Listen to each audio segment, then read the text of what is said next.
Okay. Good evening, everybody. We're going to get started now. Welcome. Tonight we're thank you for joining us for a discussion of the social and political impacts of the COVID-19 pandemic in the Muslim world. My name is Kelsey Norman, and I'm a fellow here at the Edward P. Georgian Center for the Middle East, and I'm also director of the Women's Rights, Human Rights, and Refugees program at the Baker Institute for Public Policy. So the COVID-19 pandemic, which began in earnest in March 2020, although many countries were already feeling the effects of it before then, altered our lives and existence in unprecedented ways. The early days of the pandemic saw countries rapidly closing their borders and international travel effectively ground to a halt. Many countries, the US being a rare exception, implemented national curfews and lockdowns. Schools and work moved online when possible, and social interactions became confined oftentimes to immediate family members. Numerous studies since 2020 have investigated the ways that these early measures and the broader pandemic impacted our mental health, learning outcomes for school children, spending habits, voting patterns, and a range of other activities. But tonight we're going to be focusing on one particular factor, religiosity, and how people's beliefs and practices as they pertain to religious identity were impacted by the pandemic. Our speakers tonight will focus on one subset of the world's population, those adhering to Islam or Muslims, to ask whether COVID-19 measures and the effects of the pandemic made individuals more religious. As people in Muslim-majority countries experience things like job loss, social isolation, or the death of loved ones, did they turn further to religion for solace? The answer to this question has profound implications for the political and social fabrics of countries across the Middle East, North Africa, and Asia. So to explore this question further, we have two wonderful speakers this evening. First, Dr. A.Kadir Yildirim is a fellow for the Middle East at the Baker Institute. His main research interests include politics and religion, political Islam, the politics of the Middle East, and Turkish politics. He is the author of two books, the first being Muslim Democratic Parties in the Middle East, Economy and Politics of Islamist Moderation, and the second, The Politics of Religious Party Change, Islamist and Catholic Parties in Comparative Perspective, which is forthcoming with Cambridge University Press in 2023. For the second book, he is also the recipient of the Smith Richardson Foundation's prestigious Strategy and Policy Fellows Grant. Dr. Yildirim is joined by Dr. Zahra Jamal, who is Associate Director at Rice University's Boniuk Institute for Religious Tolerance, where she oversees strategy, operations, and outreach. Prior to joining Rice, Dr. Jamal served as on the faculty at Harvard, MIT, the University of Chicago, Michigan State University, and Palmer Trinity. She also founded and directed the Civil Islam Initiative at the University of Chicago and the Central Asia and International Development Initiative at Michigan State University. Finally, she was previously Associate Director of the Center for the Study of American Muslims at the Institute for Social Policy and Understanding, where she is currently a fellow. So first we'll hear from Dr. Yildirim on the findings of his study on this question of religiosity in the pandemic, and then we'll have a discussion between Dr. Yildirim and Dr. Jamal. And finally, there will be an opportunity for questions from all of you before we close. So without further ado, I welcome Dr. Yildirim. Thank you, Kelsey. Okay. Are you guys able to hear? Okay, good evening. I'm happy to be here and talk about some of our research that we conducted in recent years. Okay. So, as you know, the COVID-19 pandemic has disrupted life in great measure for the better part of 2 years between 2020 and 2022. We're trying to get out of it, out of the pandemic, although we're still seeing some, effects of it, whether this is through COVID-19 or other illnesses that are sweeping our schools, our buildings, our environments these days. But by and large, we are out of the pandemic. In the sort of in the thick of the pandemic, a lot of us have experienced a lot of different issues, gone through different difficulties, and religion is one of those for a lot of people, because religion is an important part of the lives of many people. The pandemic is really important because of its extent and because of the fact that it's felt simultaneously across pretty much all quarters of the globe. As social scientists, obviously, we treated this as a test, as an experiment of sorts. We wanted to test one of the long-standing hypotheses in social sciences in terms of how major catastrophes, how major disasters that affect the entire societies, what kinds of effects do these disasters have on religion and religiosity of people that go through these catastrophes. When social scientists, social theorists like Marx, Durkheim, and Nietzsche have talked about these, it wasn't always the case that they were talking about a sort of worldwide event. Maybe it was constrained to localities or to societies, maybe in some occasions to the entire humanity. So we wanted to test some of these long-standing questions, hypotheses. Can religion serve as a mechanism to cope with adversity, in the sense that do people turn to religion when they're faced with these kinds of major catastrophes? Do they find comfort in religion, or do they not seek help from religion or man of religion, for example, or religious institutions? And secondly, maybe coming down a little bit more specifically, how does the pandemic affect people's beliefs and religious practice? Can we find areas of religion and religiosity where we see the effect being greater than other areas? So this study, in this study, we also look into policies that were being discussed or enacted by governments in these in many countries around the world. So many governments have undertaken different kinds of policies or discussed undertaking different kinds of policies, such as limiting gathering, whether this was about mosques, religious institutions, or just in general. Travel restrictions, business closures, and prisoner releases were among some of the policies that were discussed in the US, but also in other parts of the world, including Muslim majority countries. So how do responses to pandemic measures vary across society? So this is obviously a good question. What kinds of factors might be at play if we are seeing variation across different countries? If you want to put it in context, in the U.S., within the U.S., we have 50 different states. Do we see variation in southern states as opposed to northern states? Or Western Coast states, for example, when the government was trying to impose certain kinds of pandemic measures?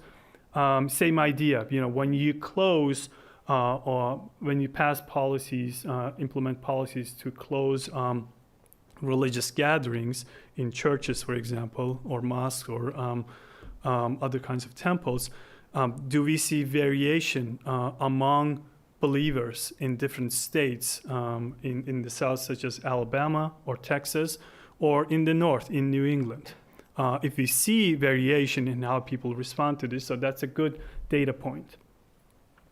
So to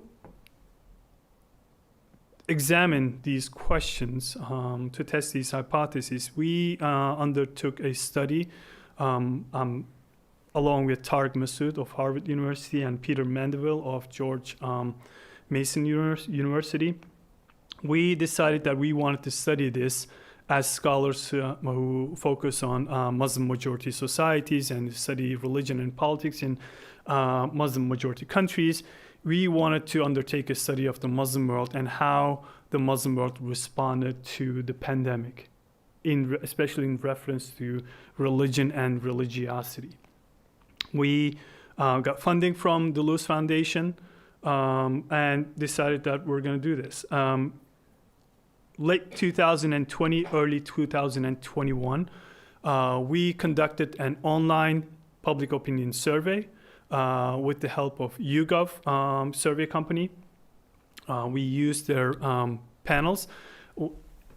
We had a sample of 9,255 respondents as a result of the survey. We conducted this study in 5 countries, Egypt, Saudi Arabia, Turkey, Pakistan, and Indonesia. Pakistan had a relatively smaller sample size, but all the others had around 2,000 people in responding to our survey.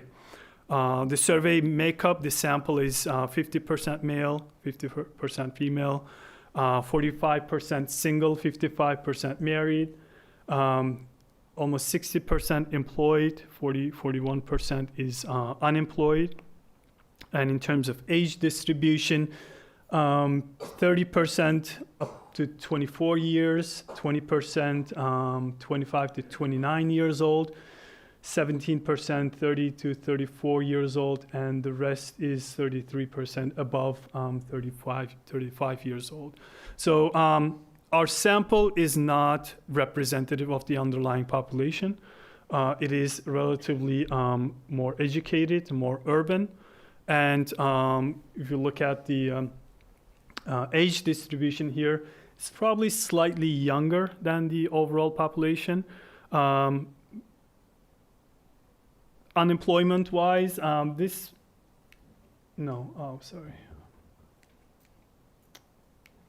Okay. All right here. So employment, unemployment, this is probably fairly accurate given the fact that unemployment typically is high in Muslim majority countries, especially in the Middle East, but also some of it is pandemic induced, so that's probably fairly accurate. Okay, so mental health. So we asked several questions. I'm going to discuss specifically one of them here, and then we're going to discuss other ones later on in the presentation.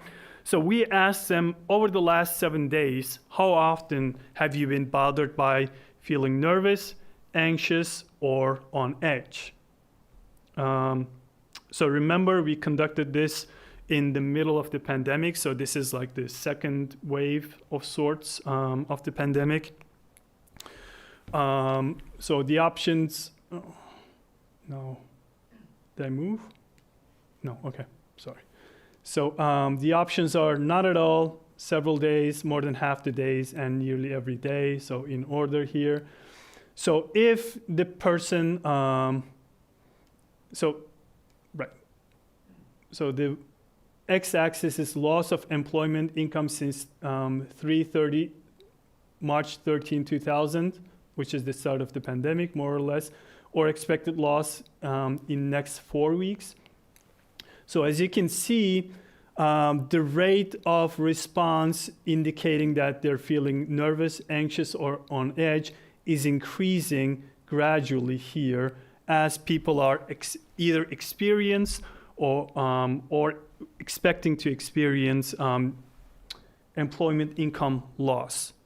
So the difference here, so it's about 24% here as opposed to 45% here. So that's almost double. So that's a pretty notable increase. So as people are either experiencing or expecting to experience income loss, employment income loss, they're feeling more nervous, on edge, or anxious. And this is during the pandemic. Another question, another way to measure this, gauge this is if they lost unemployment, if they faced unemployment, if they lost employment during the pandemic, that is attributed to the pandemic. We're seeing, again, slight increase from those who attribute their unemployment to coronavirus, that they're more there's more feeling of nervousness, anxiousness, anxiety, or being on edge. So again, another effect of the pandemic. So either employment income loss or loss of employment entirely lead to greater mental health issues. Another question that we asked, obviously, their genders, and we see there is women are slightly more under sort of mental health, sort of feeling the effects of mental health issues as a result of the pandemic, but this is probably not very significant statistically speaking. It's very similar. So cross-country variation. So looking at these 5 different countries, we see some difference across these countries. So if you look at Pakistan, right in the middle, 50% of the people say they haven't experienced anything at all in terms of mental health issues, which is pretty significant, especially compared to other countries. Indonesia also pretty high, almost 40% says no mental health effects at all. And then the second category, several days here, as you can see, it's also pretty high at 38%. Highest figures are in Egypt here and in Turkey in terms of mental health issues that people are experiencing as a result of the pandemic. Okay. So views on religion. So this is a really great, I think, graph that I like seeing, because we see this in pretty much every single survey that is conducted on Muslim majority countries. They ask this question in every single survey, major survey, whether this is World Values Survey, whether this is Arab Barometer, or other kinds of surveys that we've conducted. And every single time, or Pew conducted, for example, every single time, this is almost exactly the same figure that you're going to see. Religion is important, and religion is extremely important among Muslim people living in Muslim majority countries. So 89% in Egypt say religion is very important. 78% in Saudi Arabia say it's very important. Pakistan, 87%. Indonesia, 87%. And a deep drop here, relatively speaking, 61% says the same in Turkey. So we have some variation across different countries. And again, Turkey is always kind of like the outlier compared to the rest of the either Middle East or most of the Muslim world, not necessarily all of them. I think post-Soviet Turkic countries probably have similar levels of religiosity, maybe even lower compared to Turkey, maybe as a result of decades of communist indoctrination. Anyway, so this is really important because this is showing that religion is very important in the lives of people. So people take religion very seriously. I mean, do we see the effects of this in people's lives? That's a whole different conversation, in terms of attitudes, in terms of moral behavior. That's a whole different conversation. But on the face of it, people pay homage to religion in terms of what it means for them in their personal lives. So we asked, within the context of religion, compared to the period before coronavirus, would you say religion is more important to you now than it was before the pandemic, less important to you now than before the pandemic, or about the same? So less is on the left, more is on the right, and obviously about the same is in the middle. So what we're seeing here is across different countries, religion is on average more important for people than it is less. So 40, 46, 40, 54, 64% of the people say it's about the same. 4% or less say it's less important, and the rest, are saying that it's more important in their lives. So you may want to go back here and think, how on earth can they think that, religion can become more important in your lives when it is already very important in your lives? So I don't know. I mean, it's people's, perceptions, but people say that they think about religion as a more important factor in their lives for themselves. Would you say, so moving into practice, religious practice, would you say that in the last 2 months you have been more, less, or about the same than before the pandemic in terms of, in this particular question, praying, performing salah, which is the daily prayers? Muslims are supposed to pray 5 times a day in different times, time periods throughout the day, morning until night. So are you praying more or less? Looking at the countries here, 13% in Turkey say less, which is pretty big. In no other country it's more than 6. 2% say less. They pray less than they do before the pandemic. Significant chunks of people say it's more than half in every single country say it's about the same. But also notable minority of people are saying that they actually pray more. 41% in Egypt, 39% in Saudi Arabia, 36% in Pakistan. Is it 36? Yeah. Indonesia, 40%, and Turkey, 23%, which is fairly low compared to the other ones. So one thing that's sticking out here, as it has for a number of other graphs here, is Turkey, which is, I think, really important because of, I think, the distinctiveness of Turkish background, society's background, especially throughout the 20th century.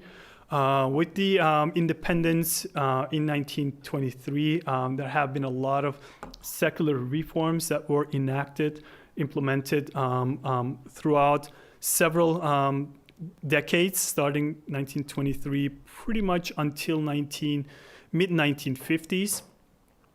So for about 3 decades, we see a pretty significant a secularist campaign to change the makeup of the society. You have institutions that were established to change people's religious behaviors, to change people's religious identities. In a lot of cases, mosques were shut down. Language of religious practice was changed from Arabic to Turkish during that time period. And any kind of religious public display was suppressed by the government.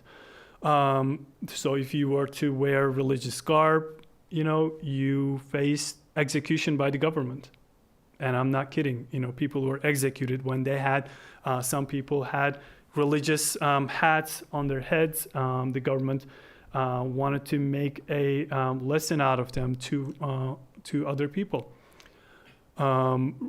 Sufi orders, for example, were closed, banned for many, many decades during this time period. So there is a distinct history here for why Turkey is notably different from other countries that we're seeing here. So praying has increased during this pandemic, according to our respondents. So same question, we're asking about reading or listening to the Quran. So it's a very common practice among Muslims to read Quran daily or listen to it, in different contexts. And what we're seeing here again is, in most countries, it has not decreased. Not a lot of people say they do it less right now or during the time of the survey. In Turkey, it's a little bit higher, but most people say they do it about the same. But again, notable minorities are saying that they're doing it now more than they did before the pandemic. Again, we see an increase in a different kind of religious practice. Attending mosque for salah, or that is prayer, daily prayer, or Jummah prayer, that is Friday prayer. Again, the same question, do you do it less or more or about the same? This one is pretty different. And the reason for that is pretty straightforward, because A lot of countries have implemented measures to limit mosque attendance or shut down mosques for a good measure of time. So as a result, people were not able to go to the mosque. So that's why you see these high responses, less than before coronavirus, because people literally couldn't go to the mosque because of government policies. Pakistan is kind of an exception here in both of those. And the reason for that is I think Pakistan had a major discussion in terms of how or whether the government could actually implement that kind of a policy in Pakistan, because the government doesn't actually control the mosques in the country. And there is another dynamic that is at play. Maybe we'll get to that later on. In other countries that we see, such as Turkey, for example, or maybe Saudi Arabia or Egypt. Egypt, maybe to a lesser extent, the government has control over the mosques. So in Turkey, for example, the entirety of mosques in the country are controlled legally by the government. There is an imam appointed by the government, paid by the government in terms of their salary. So they have to abide by government policies. We cannot say the same thing for all the other countries that are here. Okay, so views on government and government policies as they relate to the pandemic. So we started off by asking one very general question that was detached from the coronavirus pandemic. Generally speaking, how would you rate the overall performance of the government in your country? We wanted to get a sense of whether people thought of their government's performance good or bad or indifferent. What we're seeing here is there is a fairly significant number of people who were either happy or indifferent to their government's performance. But in Saudi Arabia in particular, this number is pretty high, as you can see. So 57% of the people say either their government's performance is very good or excellent, which is pretty notable. And then 21% say good. So that adds up to 78%, more than 3/4 of the population say their government is doing good in Saudi Arabia, which I think is notable. So maybe there's an effect on how they view the government's projected performance in terms of the pandemic. In Egypt, we see, I think, greater skepticism about the government. 49%, almost 50% of the people say either poor or fair. In Turkey, you see similarly 51% of the people say poor or fair. In Indonesia, it's 62% of the people, and Pakistan is 62% of the people saying that it's poor or fair. Again, Saudi Arabia's case might be different because of the legitimacy of the monarchy in terms of being, also the sort of seat of religious legitimacy. So there is complication there. How much do you trust your country's government to respond effectively to coronavirus, right? So when we look at Saudi Arabia, 91% of the people say somewhat or completely trust in government's ability to deal with the pandemic. So this is maybe related to how they view the government in general. In other countries, there is notable, I think, trust in the government, but to a lesser extent. So it's usually in the 60s to 70s range in all countries, somewhat or completely.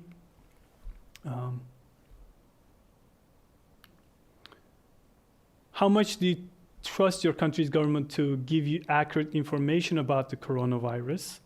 So we thought maybe, there is something else going on here.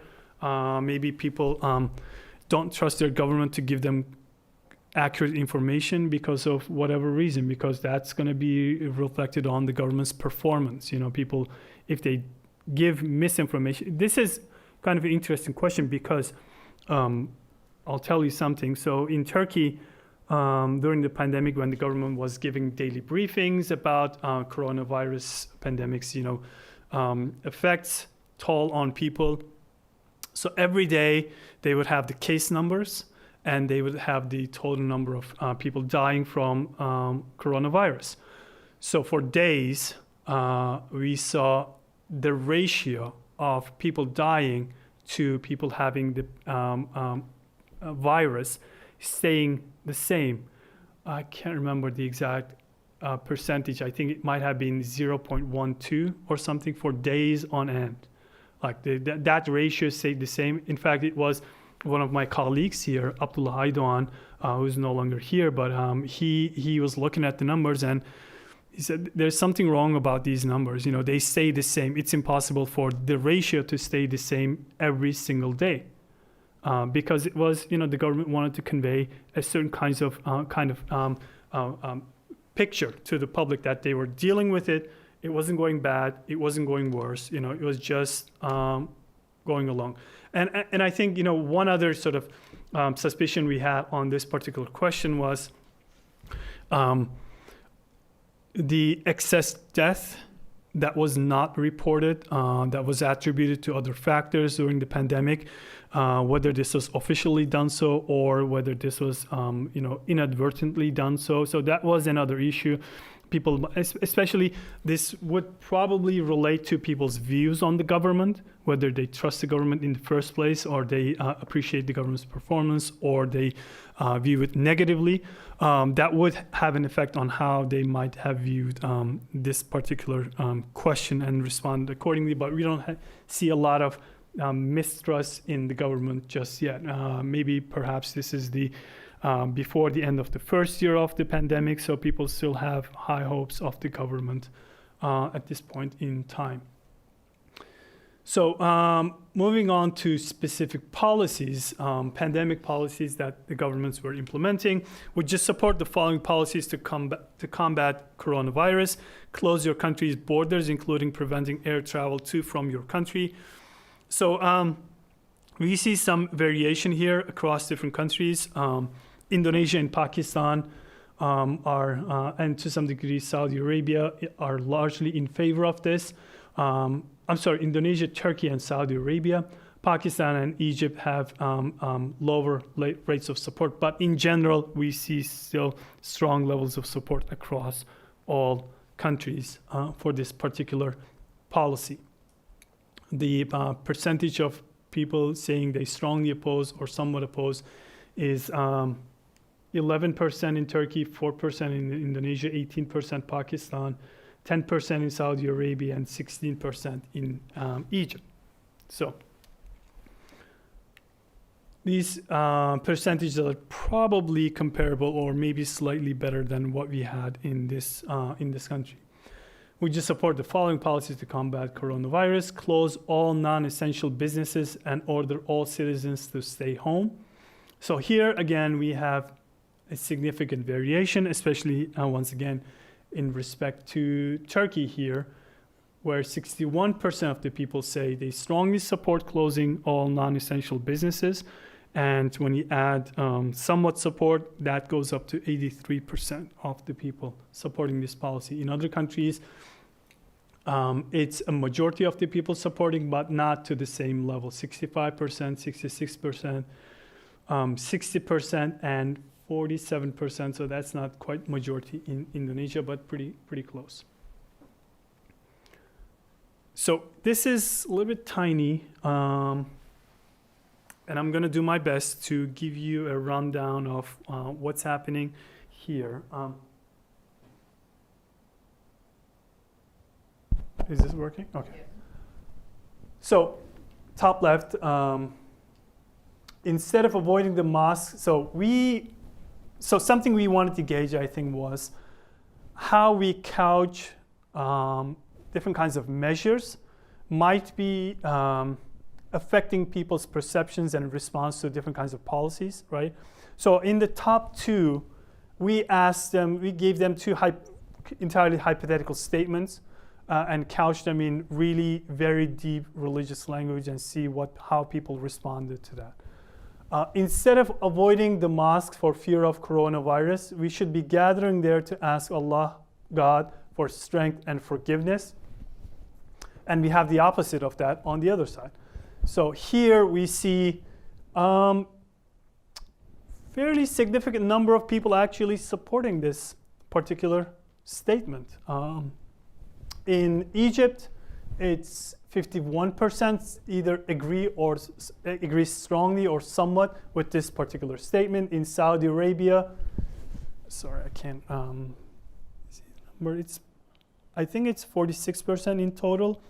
In Pakistan, right here, it's going to be 58%. In Indonesia, it's going to be 40%. In Turkey, it's going to be 20%. So we see a important variation here. And in terms of rejection, I think, of this statement, Turkey again stands out, and Pakistan stands out in terms of agreeing with this particular statement. As opposed to that, Muslims who insist on going to the mosque risk infecting others and are committing a grave sin, which can be, from a religious perspective, actually a factual statement. If you think that, infecting other people and maybe causing incidental death is an issue, a moral issue, it could be a religious statement. But also the first part is somewhat of a non-religious sort of statement. So what we're seeing here is more people are, I think, disagreeing with this statement than agreeing with it. So in Egypt, I'm going to say 34 to 18. So that's about 52% of the people, majority of the people, either disagree strongly or disagree somewhat with this particular statement. So the majority of the people don't think this is a good statement to support. They don't agree with it. In Saudi Arabia, the 16 and going to go with 24. Probably that's right, because I can't see it, unfortunately. I'm sorry. So that's close to 40% in Saudi Arabia. Pakistan about 42%. Indonesia close to 35 to 40%. Right here, and then in Turkey, it's maybe 25% of people disagreeing with this statement. So a significant majority in Turkey is agreeing. A majority in Indonesia either neither agree or disagree or agree or disagree. I'm sorry. No, I'm sorry. I'm completely lost on this one. Sorry, I misled you. Did I mislead you? No. No, I was right. I'm confused. That's too much stuff going on here. But yeah, so agree strongly is good, right? Disagree, good from whatever perspective, yes, that's correct. So disagree here and agree here are on the same page. So they're the same, probably the same people responding. So what we're seeing here is, so when we are couching certain kinds of policies in very explicitly religious language, that can be a problem potentially, especially in countries where you give a lot of latitude to religious leaders, where they might be able to control money, they might be able to control their religious congregations, and if you try to shut down their so to speak, business, right? Mosque, for example, if you're strictly speaking in economic terms, this could be a problem.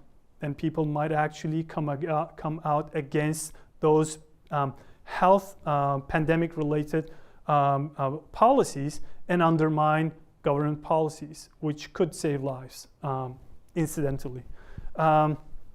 Anyway, so this is, I think, an important kind of an issue to pay attention to. Another question we asked: to what extent do you oppose or support the following measure, which is limiting family gatherings? There's significant support across different countries, but Pakistan and Turkey kind of stand out with the strong support that they give to this particular measure. Preventing daily prayers in mosque, again, the language matters. So we see significant majorities disagreeing with this statement in countries across the region. not region, across the Muslim world. And in Turkey, again, the secular, I think, mindset is there to support this particular policy more so than other societies in our study.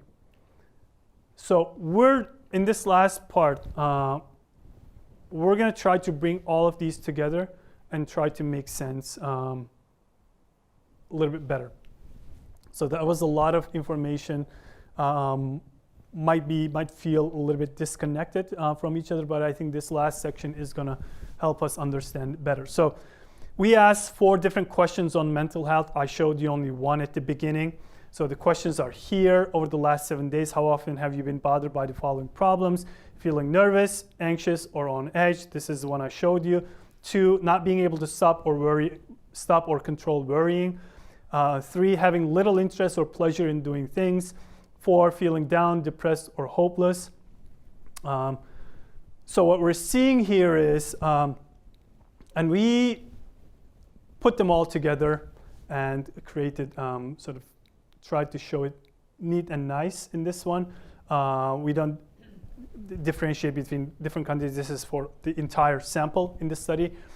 For all of these questions, we're seeing people are feeling mental health issues several days to more than half the days, somewhere in between, in all of these questions, in all of these different ways to getting at mental health problems caused or attributed to the pandemic. So this is one data point, neat, clear, that we can see. Then we try to tie this to something else. We try to tie this, one of the tangible effects of the pandemic, an economic effect of the pandemic.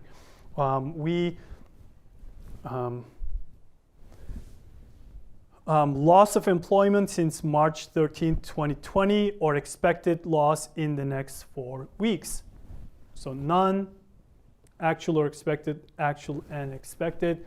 So what we're seeing, and then on the x-axis, we're seeing additive index of psychological distress. So those 4 different measures, we put them together, we created one single index between 0 and 1. And what we're seeing here is, as people are experiencing the effects of the pandemic, tangible effects of the pandemic, in terms of employment loss, they're experiencing greater psychological distress, mental health issues. This is pretty straightforward, right? Not a whole lot of, I think, dispute on this particular. So going back to the religiosity issues, again, we pooled all of the countries together, the samples from all 5 countries. So what we're seeing here is, and we standardized them, what we're seeing here is people prayed more, read more Quran or listened to more Quran, read more religious books, listened to or watched more religious programs on television. They attended mosque less, and they attended religious lessons less. All of which makes sense and in line with what we might expect from our data. So there is no question here. So if you want to break it down by country, again, the data I've shown you. So we created an index, again, of religious behavior. We pulled them all together, created an index less than before, about the same, more than before. And what we're seeing is in Egypt, Saudi Arabia, Pakistan, and Indonesia, people are behaving in religious ways more so than they did before the pandemic, according to their own testaments. In Turkey, it's ever more, slightly more than about the same. So it's probably a wash, give or take. And these are statistically significant differences because of the confidence intervals that we have around these point estimates. So what I'm trying to say is we have great confidence in these results. And we're putting together 2 other variables, factors. Loss of employment, again, on the y-axis here, non-actual or expected, actual and expected. And then additive index of change in religious practice. So what are we seeing here? As people are expecting or experiencing employment loss, they turn to religion more. If they do not expect employment loss or haven't experienced it, they turn to religion less. So going back to the initial sort of idea thinking among a lot of social scientists and theorists, especially early 20th century or late 19th century, that was the hypothesis, that was one of the ideas. Because, remember, back in those days in particular, social scientists were really trying to understand why religion was still important to people in the face of modernity, modernization, everything that was happening at the time. And they were trying to find some tangible benefits in religion as to why people were still clinging onto religion in an age of secularization. And this was that theory, that hypothesis was one of their ideas. And then this is the last one, which is, I think, kind of, again, interesting. We're bringing together, again, two different ones. Additive index of psychological distress. Remember that index we created between 0 and 1. And then the additive index of change in religious practice, again, between 0 and 1. What we're seeing here is kind of a very neat picture, which is that the people who have increased their religious practice, this is what the index of change in religious practice means. People who are engaged in more religious practice in the post-pandemic period or during the pandemic period are experiencing less psychological distress. And people who are practicing less are experiencing more psychological distress. And I think we need to take this into account with the other two that we have here, employment loss and religious practice in the index, how they map onto each other, and right here, the employment loss and psychological distress. So all of these are telling us that people do turn to religion during the pandemic, times of distress, especially when they are subject to the tangible effects of the pandemic. And people find comfort in religion when they actually undertake these religious practices. They show signs that their mental health issues are much less than those who do not turn to religion during during these difficult times. So I'll stop here. A couple takeaway points.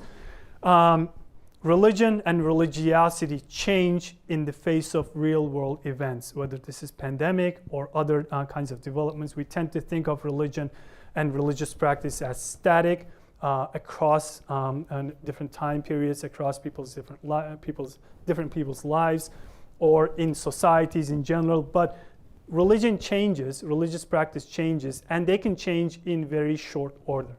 And we have some evidence to that observation. And people's beliefs can also change in the face of real-world developments. Material impact of the pandemic is associated with increased levels of mental health concerns, which is, I don't think, anything controversial to say. Mental health issues, in turn, are positively associated with a heightened sense of religiosity. And then lastly, last 2 points, we've seen, and this was an issue that came up for discussion in this country quite a bit during the pandemic. There were a lot of measures, pandemic-related measures that the government was trying to pass or was not. And then we've seen varying levels of support for these policies. What we've seen in the case of Muslim-majority countries, there's fairly significant support for many of these policies across these very different societies. And lastly, something I mentioned in those 4 different graphs that were on one slide, the way we craft our policies, the way we take our policies to people and try to sell it to them can make a big difference. What kinds of language we use, and in turn, and one effect of that is especially important, I think, is especially if we are confronting religious discourse that is coming from particular corners of the society who might have a vested interest in opposing these kinds of policies, then governments might run into problems in terms of effectively implementing these kinds of policies. So it's really important to find the right sort of vehicles, tools to convey your message, and find the right kinds of discourse to be able to convey to the right, correct audiences. I'll stop here. So we're going to have a discussion with my colleague Zahra here for a little bit. She's going to ask me some difficult questions, and I'm going to fail in a glorious fashion. So I'll stop here, and we can have a discussion here, please.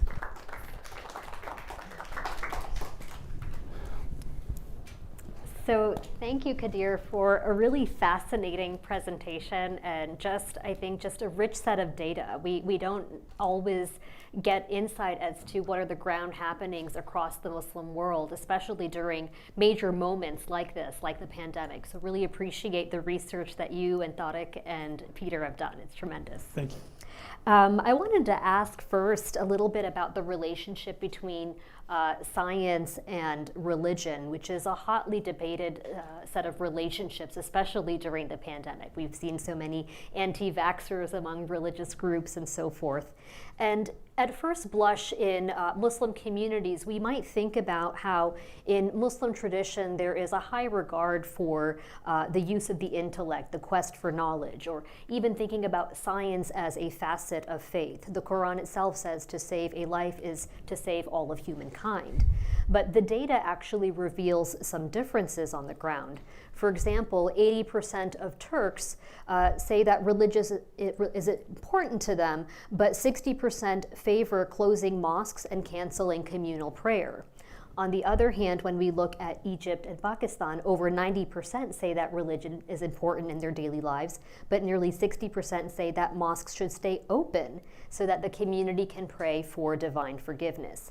Can you help us understand some of these differences among Muslims in these different countries? Is this really about divergent views about the relationship between science and religion, or is it about religion and politics, or something entirely different? Yeah, good question. I think the question is a little bit complex because of the way that these societies have evolved over time. It is true that in the pre-modern times, or maybe going back to like the golden age of Muslims and Islam, maybe between 8th and 9th centuries and 12th century, maybe even 13th century, where Muslims used to lead science and technological development across the world, and rightly so. They've used it and they built upon what the Greeks and Western world have built up until that point, and they improved on them, and they undertook a lot of scientific and technological developments. And during this time, Muslims, for the most part, didn't see an innate conflict between science and religion. Mm-hmm. What we're seeing in terms of this presumed conflict between science and religion is more of a product of the modern age. Mm-hmm. And especially as a person who studies political Islam and evolution of religious politics in the 19th and 20th centuries and 21st centuries, I can say that this is an entirely modern phenomenon, a result of modernization in Muslim majority countries, Muslim societies, which is very different than Western societies. And the reason for that is because modernization comes as a Western concept, mm-hmm. and it comes into conflict in certain contexts, in many contexts, in direct conflict with religion and religious establishment, because there is a material vested interest on the part of many of these religious actors in terms of the continuation of the status quo, right? Mm-hmm. They want to resist change because their interest lies in there. And this is, I think, to some degree, a similar story in Western societies. Religious actors don't want change. Churches don't want change because if there's change, they might lose as a result of that, whatever material interest, whatever political influence they might have, and the same thing is in place. So over the course of late 19th century, early 20th century, we see a major shift in terms of the way religion, science, relationship has evolved in Muslim majority countries. And in the case of Turkey, it's a little bit different than others because of, I think, the extent of secular education in Turkey that was, I think, more advanced at the time and more emphasis on secular education.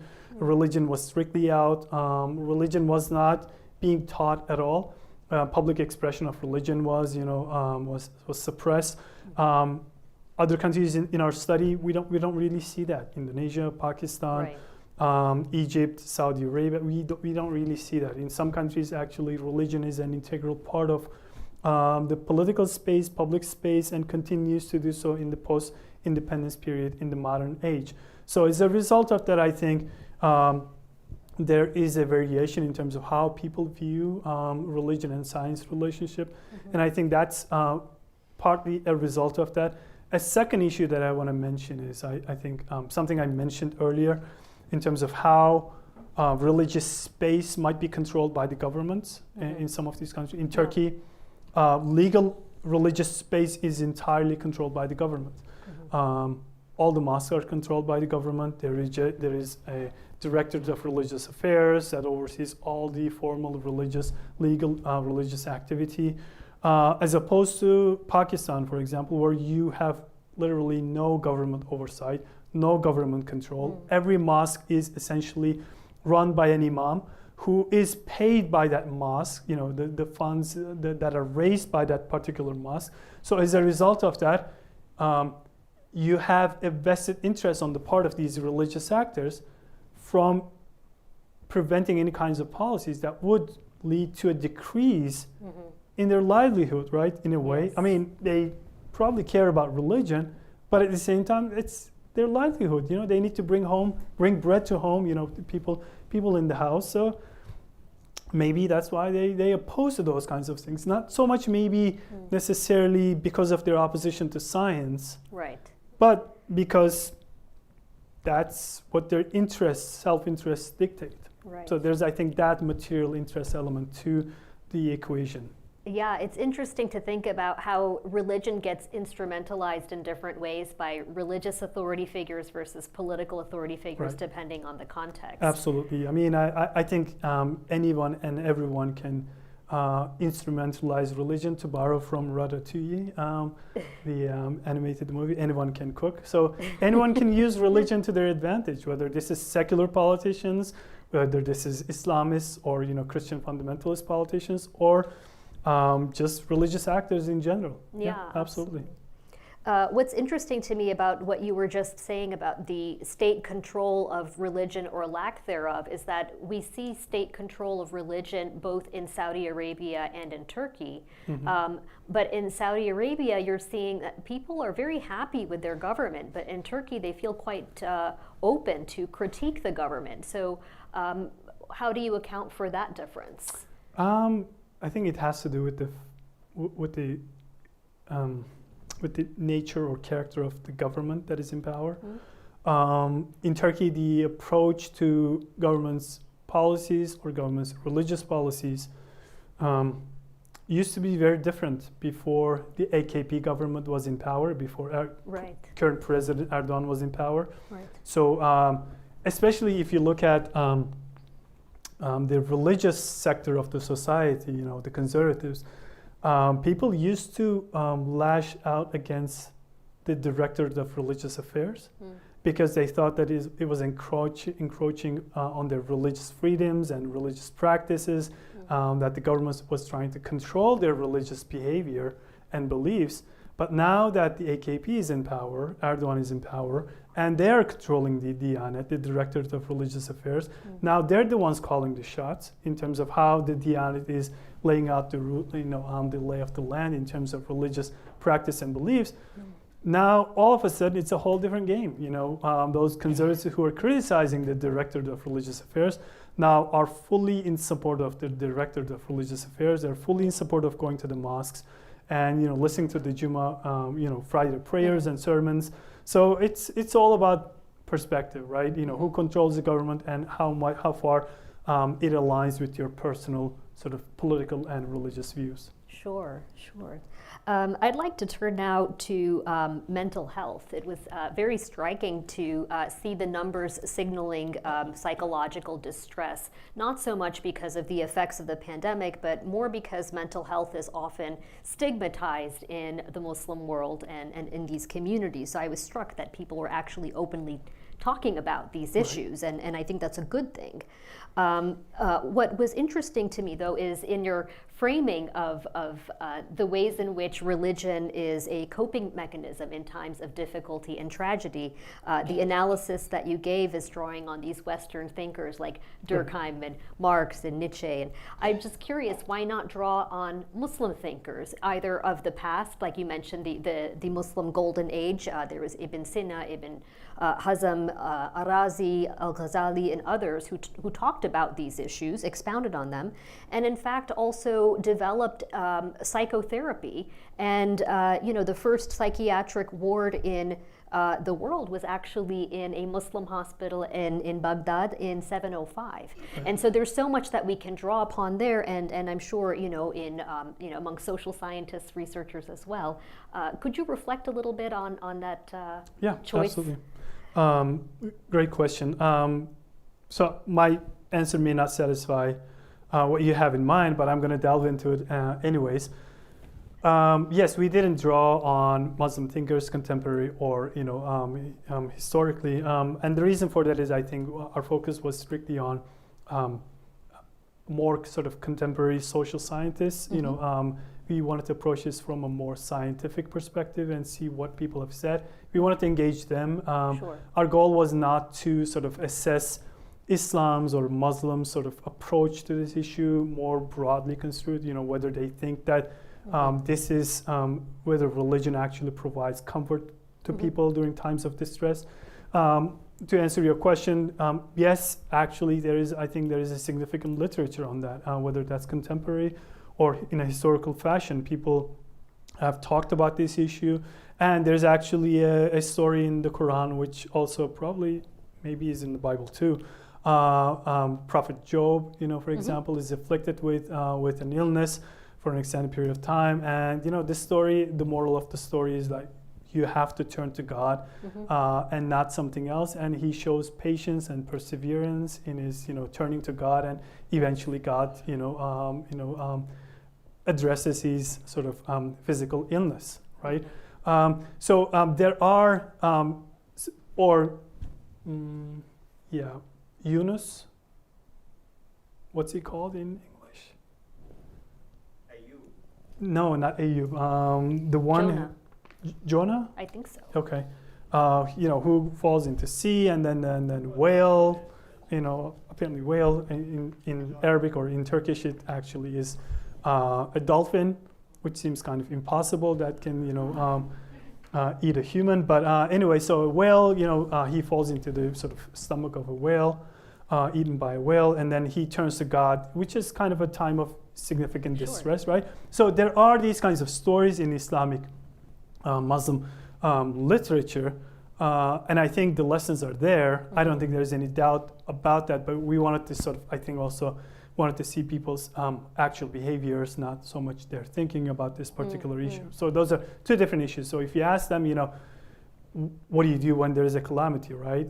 They might say, yeah, we turn to God. But I mean, do they actually turn to God when there's a calamity, such as the pandemic, the stressful time period? And we find that people do turn to God in these difficult times. So half answer to your question, but hopefully this helps.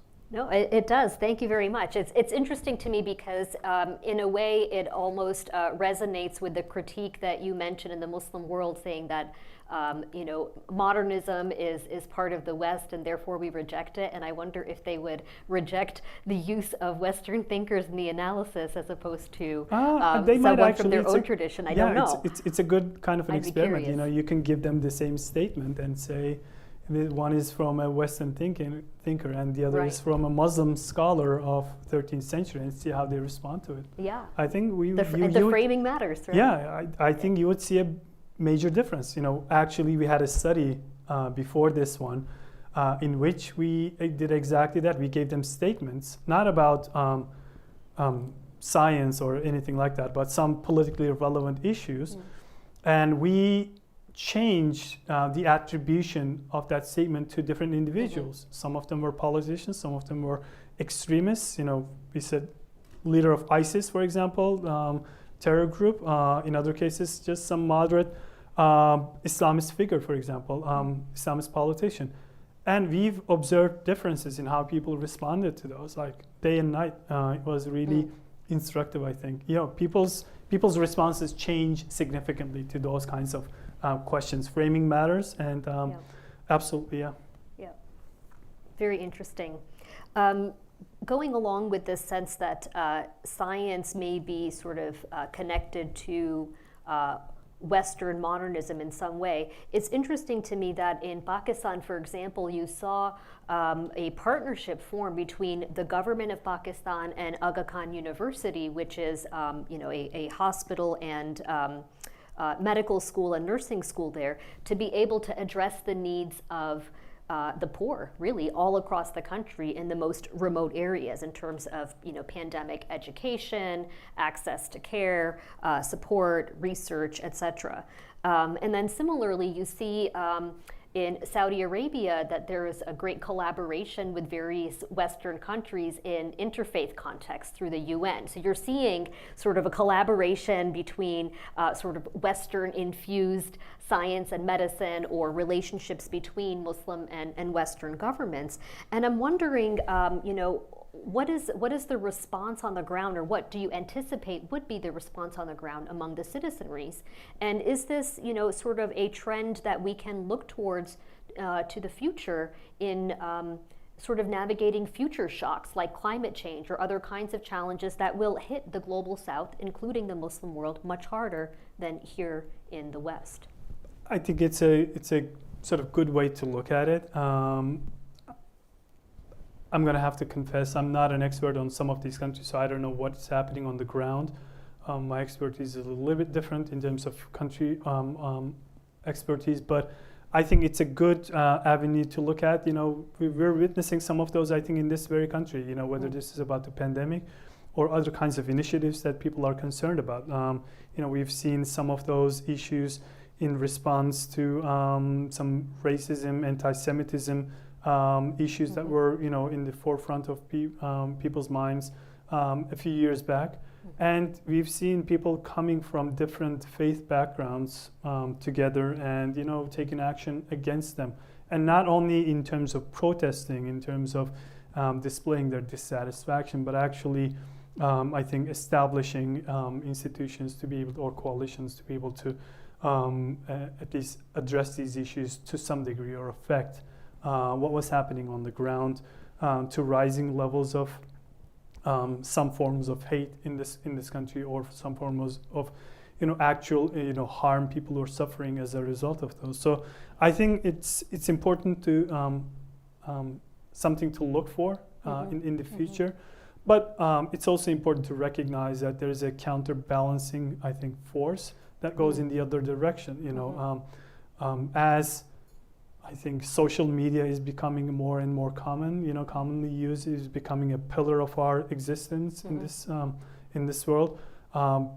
It can be a force for good and force for evil, unfortunately. It can sow the seeds of discord among people, and it can push people actually further away from each other. And it does, I think, at least to some degree, fomenting those kinds of differences and antagonism and hate to some degree. So I think we have both kinds of factors, both sort of aspects of that at play. Yeah. Yeah, very interesting. It reminds me of a study that I looked at a few months ago from UNICEF. They did a global study of 21 countries, and what they saw was among young people in the global south, the use of internet and social media was seen as a force for good because they finally had access to educational opportunities that they didn't have before. And it was information that they didn't have before, whereas in the West, it's very much correlated with depression and anxiety and all of these things because you see a lot more bullying. And I wonder if you're going to see kind of an equalization of those experiences maybe in, say, 10 years or in some period of time, because people will use it in different ways. So it's kind of a double-edged sword. I think that's a fair observation, but also I think partly the difference we're seeing might be a result of the time period that these different societies are having access to internet and other kinds of equipment that you can access internet, and I think that might make a big difference in terms of how they use it, the wide availability of those kinds of access in our society. Everyone has access to it here, but if you go to Middle East, I don't know, Pakistan or Egypt or Turkey, maybe a little bit of a different story. The amount of access or what kinds of hurdles you have to go through to get access to it. So that means you have to be very selective about what you access on those kinds of platforms. So yes, again, there are benefits and there are disadvantages to having those kinds of opportunities Absolutely available to people. Absolutely, it's actually a tool for sort of recruitment of young people towards more extremewist viewpoints here in this country and elsewhere, and you see it playing out in really egregious forms, unfortunately, in schools. I wanted to ask you another question about sort of who speaks for Islam and sort of what, which of these cases that you all evaluated kind of gives us a sense of what things may look like in the future. So for the audience who may not know, today 1 in every 4 people in the world is a Muslim, and by 2050, 1 in every 3 people will be Muslim.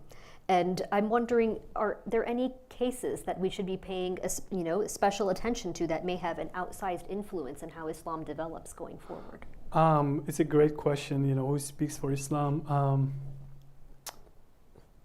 A lot of people, and I think the challenge in identifying that for Islam is the decentralized, non-hierarchical structure of religious authority in Islam is really a major factor here. It is the key factor. In fact, this is kind of the departure point for my forthcoming book.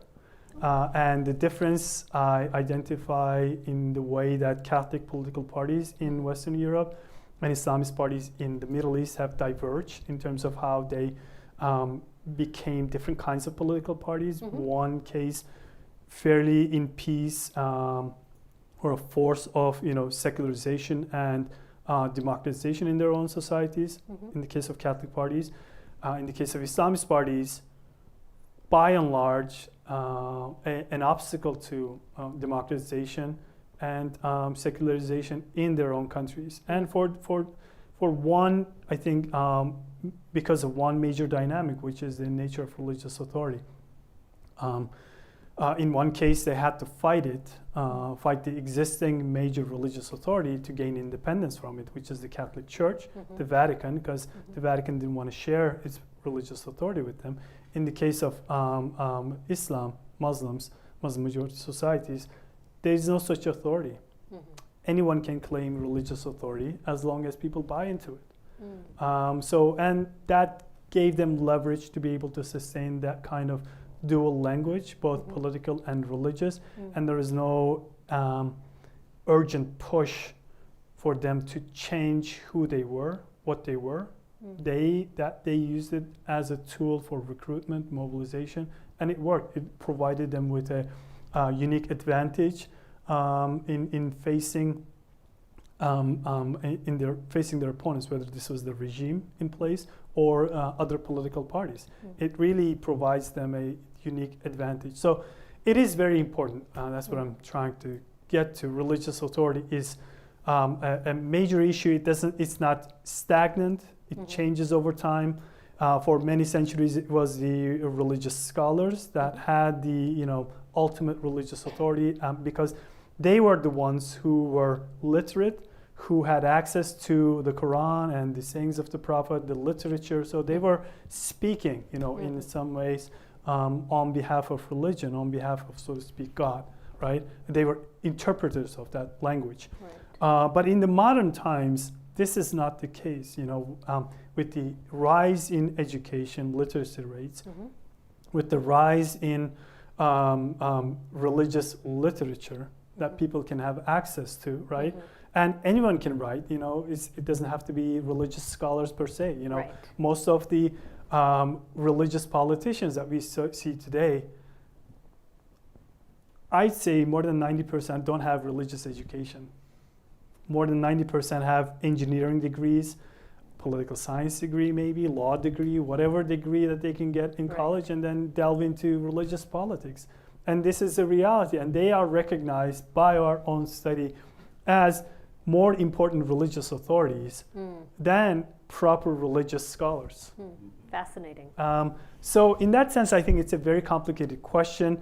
At the individual level, I think the internet is becoming more of a force in terms of providing a platform to these people. Many of these sort of aspiring religious authorities, religious sort of rock stars. So if you go to Saudi Arabia or other countries, Muslim majority countries, you'll see a lot of very important religious figures having an incredible online presence, whether this is through Twitter or YouTube, videos or their discourses or their fatwas, religious edicts, right, that they issue over different kinds of online platforms, which I think is really important and gives them a significant advantage as opposed to more traditional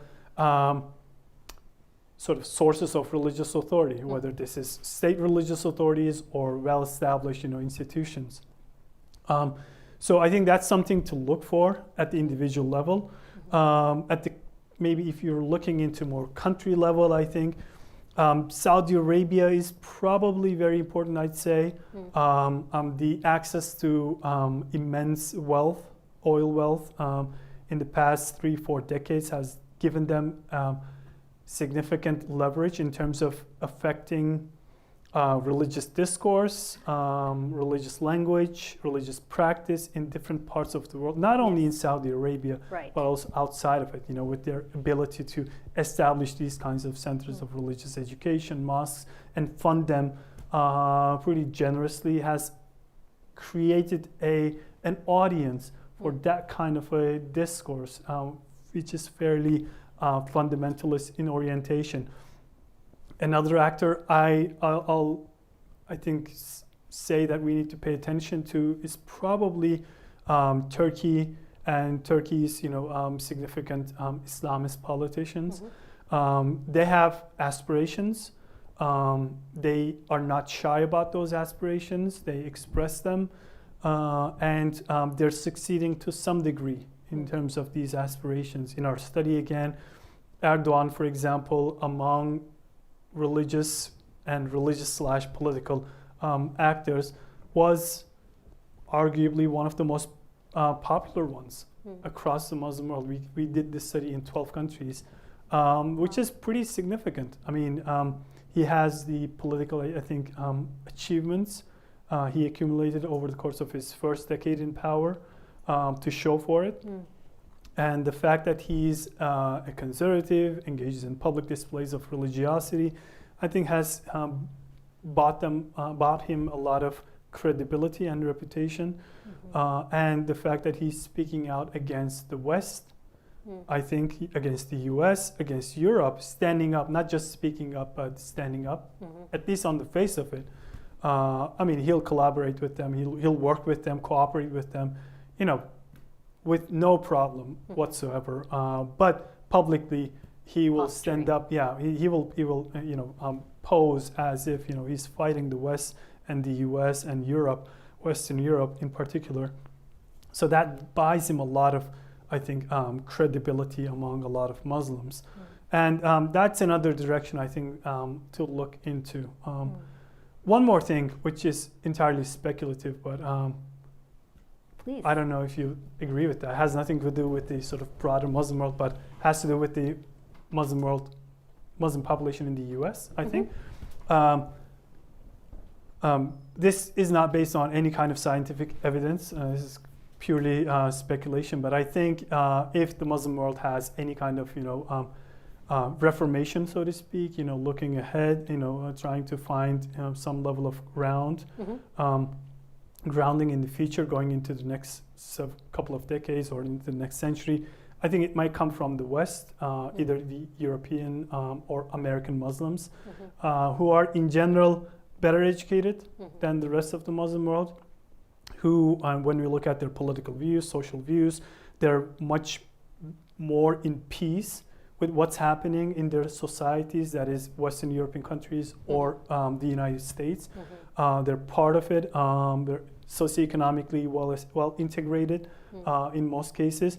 So I think, and when we look at some of the religious leaders that are here in this country, I think we can take, some level of comfort in the way that the kinds of discourses that they develop, in the kinds of rhetorics that they develop, the kinds of interpretations that they engage in of the prophetic traditions or the Quran, I think is one source of, personally, a hope for me that might be a source of inspiration for the rest of the Muslim world. This is purely speculative. I don't have any evidence for it, but I think it might actually play a significant role in the coming decades, because when we look at the Muslim world over the course of the 20th century and early 21st century, what we're seeing is the Muslim world was not in this particular state that it is in today, in terms of underdevelopment, in terms of high levels of intolerance. Before modernity, that was not the case. I think it was the onset of modernity and the rise of this fundamentalist and Islamist discourse, political Islamist discourse, really has reshaped the Muslim discourse and attitudes on a lot of these issues in very, very major ways. And people typically think that what we're seeing today is what the Muslim world has always been. Right. That's not the case. Exactly. This is an entirely new and modern phenomenon, and I think if there's hope for change, and I think if there's going to be a change, that has to come from, I think, outside of the proper Muslim world, and my personal guess is from Muslims in the West. But I'll stop here. Do we want to take some questions? Sure. We're kind of running out of time, and I want to give our audience some opportunities to ask questions. Yes, please. Yeah, on the data that you show, you broke the data by country. Did you notice a difference between male and female responses? I mean, in the total, and also by country, and also by ages? Good question. So we looked into how gender plays out. With the exception of a few variables, few questions, we didn't really find any statistically significant difference. It was 1 or 2 points across male and female respondents.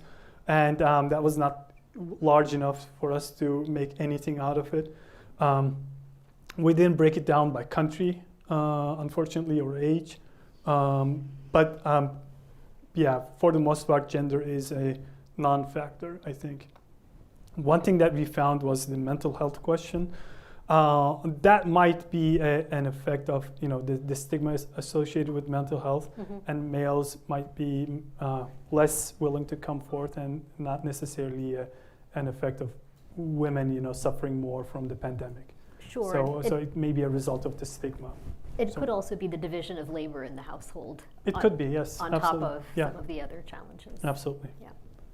Yes, please. A lot of interesting elements you brought up in the patterns. First, the seemingly anomalous popularity in KSA for the response of the government to the pandemic. Do you think it was because fairly quickly they restricted the Hajj and Umrah? And so people said, oh, well, they're protecting us. And secondly, a lot of traditions have some sort of end of the world, the last Medi, whatever. Was there any perception that the pandemic was some sort of indication of the end times?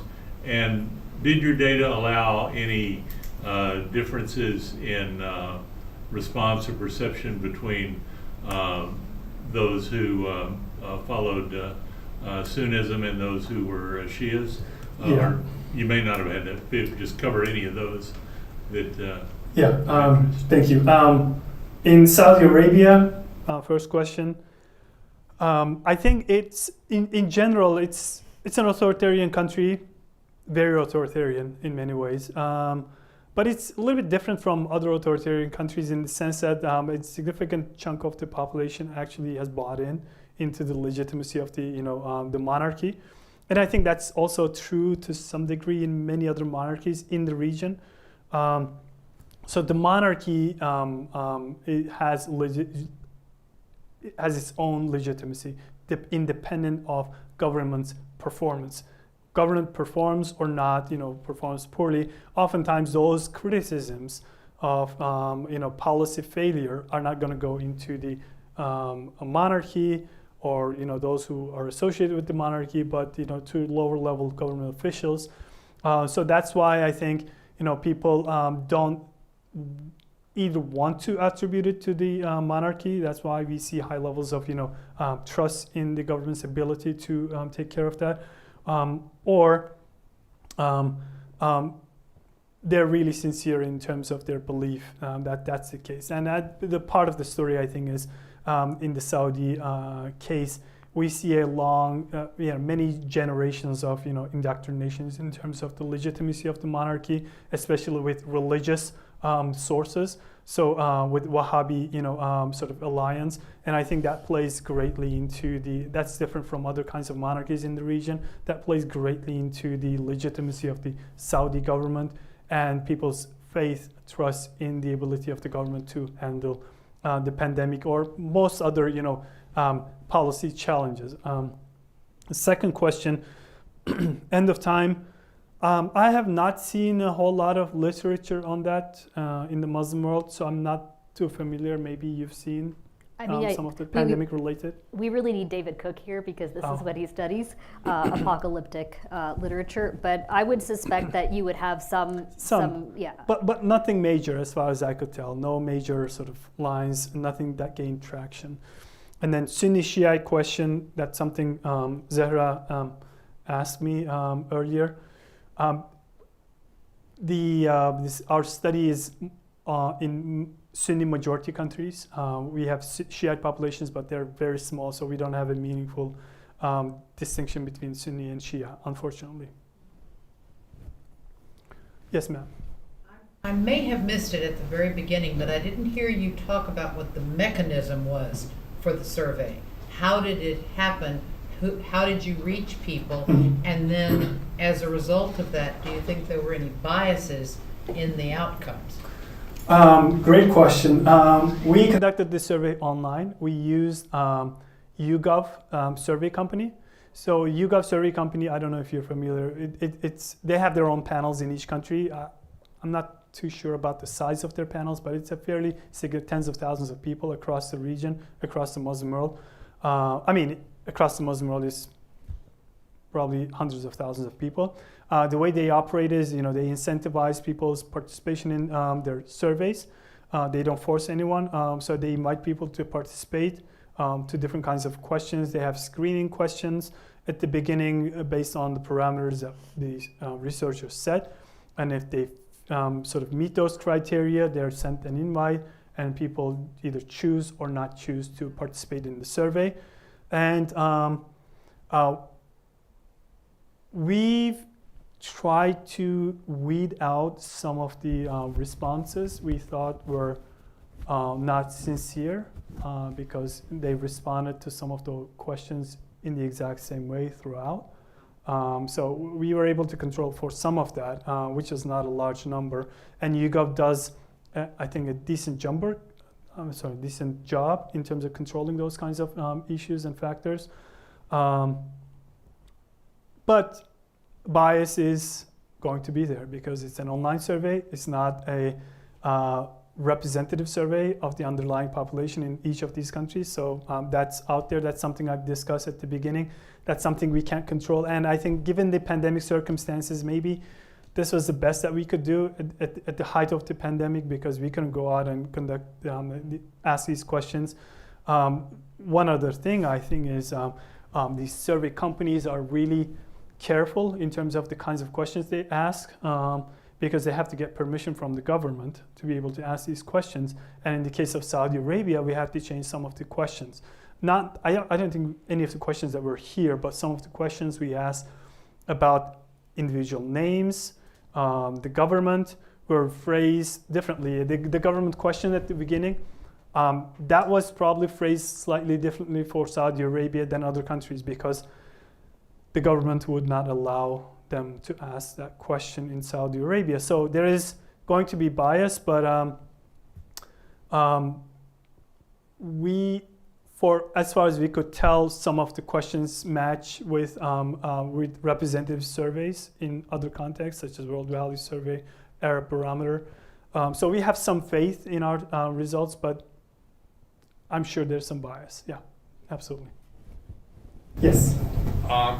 Let's assume we move forward 100 years from now and the same survey is carried out, right? Would you think, how would you see the results? And when I say 100 years from now, I'm assuming oil is gone, Okay. right? And oil is a big factor in the rise of autocratic regimes in the Middle East, and using religion as a tool to control the people. So hence my question is, say, whatever 100 years from now, there's no more oil, how would you think the outcome of the survey would look like? A good question. The oil in our survey exists, I think, in significant measure in only one country, that is Saudi Arabia. In the other countries, we don't have that as a notable factor. Egypt, Turkey, negligible. Indonesia, maybe to some degree, but nothing substantial, I don't think. Pakistan, definitely not. But as you said, the Saudis are exporting. Okay. So that's okay. I see. So Yeah. that's what I'm saying. Where Okay. the oil wealth is gone. Right. How would you think? So the effects are going to be there at least to some degree. So just because oil is gone, I don't think we can go back in time. So once you have put something in place, especially in sort of in social environment, political environment, that's going to have lasting effects. So in that sense, I think the effect of Saudi impact, Wahhabi impact on the rest of the Muslim world, and frankly on the rest of the world is pretty significant, in my opinion, is one of the major factors why we're seeing a lot of the extremism, whether this is in violent ways or non-violent extremism, I think, in discourse is a direct result of that. In the absence of, oil wealth, in the absence of Wahhabi, access to oil wealth, I'm not sure if the Muslim world is in the same place as it is today. But in 100 years, I'm not sure. That it depends on a lot of factors. I can't really see that far into the future. But I think Wahhabi and fundamentalist streak is going to be there 100 years from now. To what degree, I'm not sure. Whether it's going to be as significant or not, I'm not sure. But in many countries across the Muslim world, we're seeing these kinds of institutions, preaching that kind of ideology, preaching that kind of religious discourse, and they're going to continue doing that for many years, I think, maybe for many decades. Yes, sir. The impression from the remarks was that in Islam, the people tend to go to their religion to ask for forgiveness rather than asking for a cure, as they do in the West. Okay. Is that true? Is correct? I think they do both. I don't know what you would say, but I think they would do both. You know, people who are sick are either encouraged to pray more. You know, whether this is daily, you know, prayers, reading Quran, or just opening your hands and, you know, praying to God in whatever form. People are encouraged to do that. That's definitely something. But also, you know, there may be a reasoning where if you are facing a calamity, if you're facing some sort of problem, issue, right, it may be because you're doing something wrong. You did something wrong. So you need to ask for forgiveness, you know, for that, you know, wrongdoing that you've engaged in, whether this was a sin or something else, you hurt someone. So you need to go and ask for forgiveness for that condition to sort of go away. Is there ever a suggestion of a cure from Allah in the Quran? For illnesses or others? No, not, I mean, you know, not illness. I mean, you got the flu, whatever, you know. Right. Is there any suggestion that Allah might give you relief from the flu? I'm going to say I don't know whether there is that kind of a direct language, but I know in interpretations of religion by scholars or men of religion, typically men of religion, it is there. Yes, people are asked to go to God for, you know, for cure. Yeah, I mean, absolutely. People will go to some men or women of religion for healing in the same way. About the Islamic religion. Yes, yeah, absolutely. I mean, that absolutely happens. I mean, it depends on level of education, I think, level of, you know, understanding of religion, you know, what kind of religious interpretation. So there are a lot of factors, but those kinds of, I think, interpretations are definitely there. Yeah, absolutely. Yeah, I think I can't remember if it's in the Quran or if it's in the teachings of the Prophet, but it says, with Allah, there is a cure for every illness. Actually, one of the names of Allah or God is Shafi, you know, which is, I guess you could translate as the all cure or the cure, right? Purifier. Yeah, which has a distinctly health connotation, sickness connotation. So I think there is that, you know, people refer to that. There is, I think, an encouragement to go to that, which is a name that is recited in the Quran, which is one of the 99 names of of God. So I think there is that element, definitely. I'm sorry, I cut you. Oh, no, that's okay. But in Islam, there's also the belief that God is continuously creating. So it's also entirely possible that the cure for particular kinds of ailments has not yet been created by God, or it has been created, but we haven't found it yet. Yes, sir. That part of the world, vaccines became available, I assume, over a little different time period. Was your questions made before or after vaccines were readily available, or did time period change? In some places answered before they had vaccines and some after. What effects did that have? Good question. This survey was actually conducted before the availability of vaccines. For the first time I think it was in the U.S. Was it in the U.S. in the first time, or England, or Israel? Maybe I can't remember. But it was before the availability of vaccines in those societies. Absolutely. We actually did a follow-up, kind of a little survey with not the same people, which is kind of frustrating because vaccines became available later. We got a little bit more money later on from the funder. We asked the question, and there was not a whole lot of opposition to vaccine as far as we could tell. We did include the results here, but for the most part, I think there is overwhelming acceptance of vaccine among Muslim majority countries. We didn't see a lot of the controversy that was here in this country in reference to the vaccine and whether they were effective or whether they were, government's tools to control people or whether they had chips or things of that. And none of that discussion, or very little, was in place in those in Muslim majority countries. Yes. First of all, I want to thank you for the data. I think it's really quite stunning, and it's really, really good because I think it's quite representative for someone like myself. I lived in Saudi Arabia in 2020 during the pandemic, and I went back also in the beginning of 22 for several months. And I've seen how they were really responding to the government. And the government, for the first time, was in the forefront of this pandemic. So I think people have bought into it in a big way, and I think they've done a quite good job, actually. Having said that, was there any study you're aware of that conducted in the West, in Europe, or in the US, especially when it comes to mental health, and how does it compare with what you've seen in the Middle East? And what are the components that affected the well-being of the society? Because if you look at it in the West, for example, if you look in the UK and maybe France, probably would be quite different from what you would see, for example, in Spain and Italy.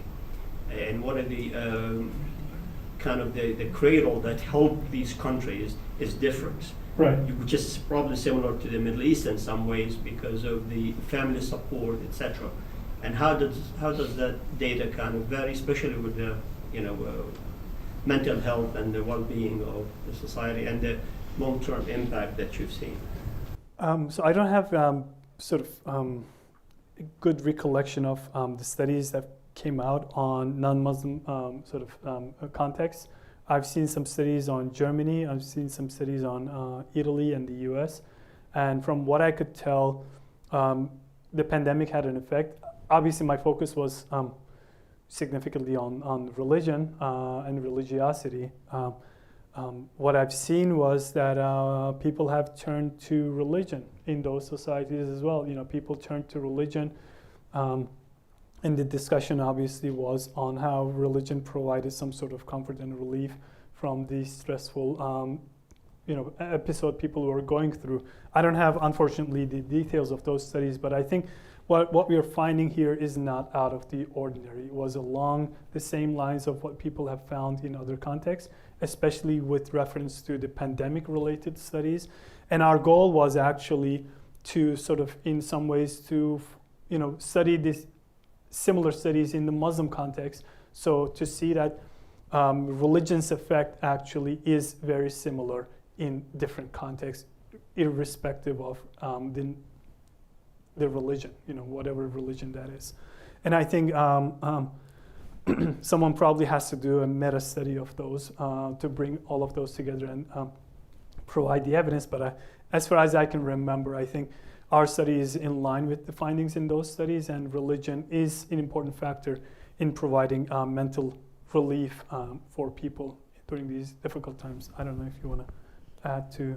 Yeah, I completely agree with you. The only other caveat I would add is that over time what we started to see was a bit of a religious recession as well as the pandemic continued to wear on and people stayed home more or disengaged from organized religion in some respects. So there's more of a questioning in the trust and authority of certain social institutions, be it the government, media, organized religion, etc. And then I believe what we've also seen is a growth in spirituality and mindfulness over and above organized religion, especially with younger generations, and especially in the wake of the murder of George Floyd, and sort of a greater emphasis on social justice issues and social causes for those churches and temples and mosques that did not necessarily follow suit on upholding those social causes. You saw some of the younger generations leaving and forming other kinds of groups or joining other organizations, etc. So I think that there is some variability over time, and it would be interesting to see how those shifts occur in different contexts and what is sustained and what's not. I think the jury's still out on a lot of these issues. To piggyback on what you just said, are you done? Mm-hmm. Okay. I think, so our study is one-off, so we don't do, over time study, longitudinal study, so we've just conducted the survey once, so we don't know if any of these effects are long-standing, that is, we don't know whether people actually continue praying more and listening to Quran more, for example, right? So we have no evidence if that's the case. If anything, my guess would be that they've come back to their norms, after the pandemic is over, or after they got used to it, in the second year of the pandemic. But it would be, and this is along the lines that you're saying. We don't have, I think, any good evidence in terms of what the long-standing effects, long-term effects of the pandemic is in terms of religion and religiosity, but we've seen that there are short-term effects, and some of those might be long-term effects, in terms of how people structure their relationship with God and establish religion and religious institution in the face of maybe not being able to go to the mosque or church for a year or so, for example, or being cut off from their religious circles, for example, right? So it's a communal practice in most cases. If you're cut from that, maybe there is a room for this thing is actually maybe happening at the individual level too. Maybe I don't need the community as much. Maybe it has a long-lasting effect on some people, such as what you're describing. So it's it would be a good study to look into in the future, I think, in terms of how the pandemic might have lasting effects in terms of religion and religious practice and religiosity. Okay, let's take your question too, and then we'll wrap it up. Yes. Sure, thanks. So on the slide that you had about, whether you were distressed over the last 7 days, distressed, anxious, etc., the notable thing about that slide was, I think in Pakistan, 50% said not at all. Right. And it was by far the most skewed in the left, basically. Did you study why that was, or did you have any theories about why that was? Was it simply that case numbers weren't that high at the time? I mean, we have not studied that. Unfortunately, if I were to speculate, my guess would be maybe the significance of the pandemic within different national contexts. In some countries, maybe Saudi Arabia is a good example, or Turkey is a good example, where you have the government really being strict in imposing those kinds of restrictions. People have a higher sense of of the higher awareness of what the pandemic is about, what kinds of effects it might have. Maybe they have campaigns, health campaigns on television and things of that nature to raise awareness. In some other countries, that might not have been the case, if the government is not really engaging in a lot of these measures, undertaking those kinds of measures to raise awareness, to impose, implement different kinds of policies. Maybe people are not taking it as seriously, potentially.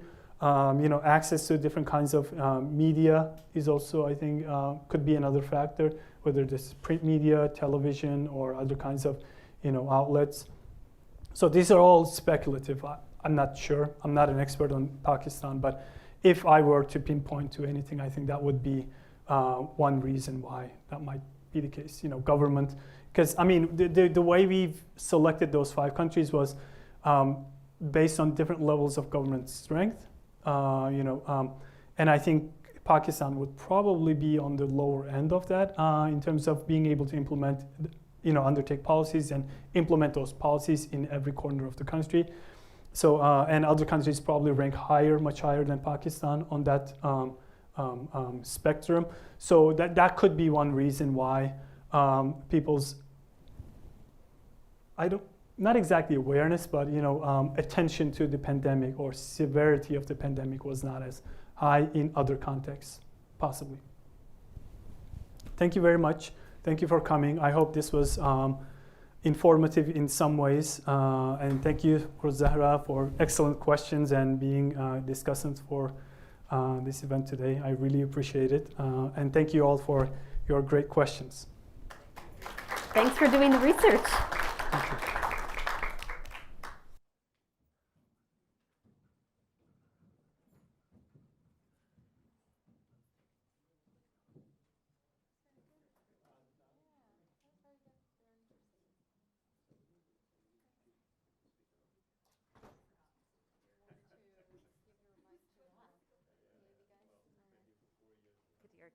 Good job.